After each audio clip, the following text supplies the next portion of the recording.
नमस्कार, मी तुमचा अंकुश जाधव.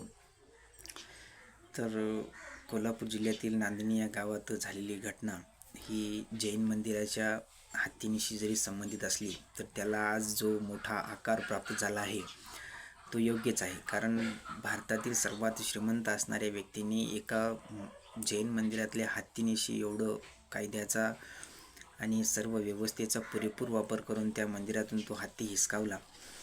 तो मंदिरातून जरी हत्ती हिसकावला असला तरी त्या परिसरातील 700-750 गावातील लोकांच्या हृदयातून तो हत्ती त्याला हिसकावता आलेला नाही.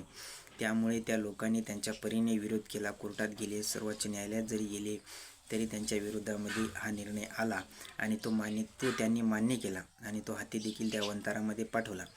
पण ज्या सामान्य लोकांना त्या व्यक्तीशी थेट जरी विरोध करता आला नाही तर त्या लोकांनी त्यांच्या जिओ नावाच्या कंपनीचा बायकॉट केला आहे.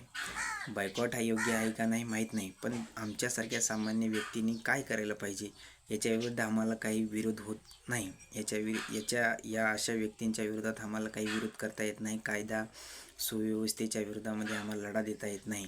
पण आमच्या घरात त्यांच्या वापरल्या जाणाऱ्या वस्तूंना तरी देखील आम्ही नाकारू शकतो, एवढ्यापुरते तरी आम्हाला स्वातंत्र्य आहे, असा जनसामान्यांचा विचार आहे. आणि त्या विचारातून बॉयकॉट ही मोहीम कोल्हापूर जिल्ह्यामध्ये सुरू झाली आहे. त्या महादेवी नावाच्या हत्तीला परत आणण्यासाठी ईश्वर त्यांच्या या संघर्षाला बळ देऊ आणि त्यांची ही महादेवी नावाची हत्ती ही त्या नांदिनी गावात येऊ आणि त्या सर्वांच्या चेहऱ्यावरचं हसू लवकरात लवकर येऊ अशी माझी इच्छा आहे.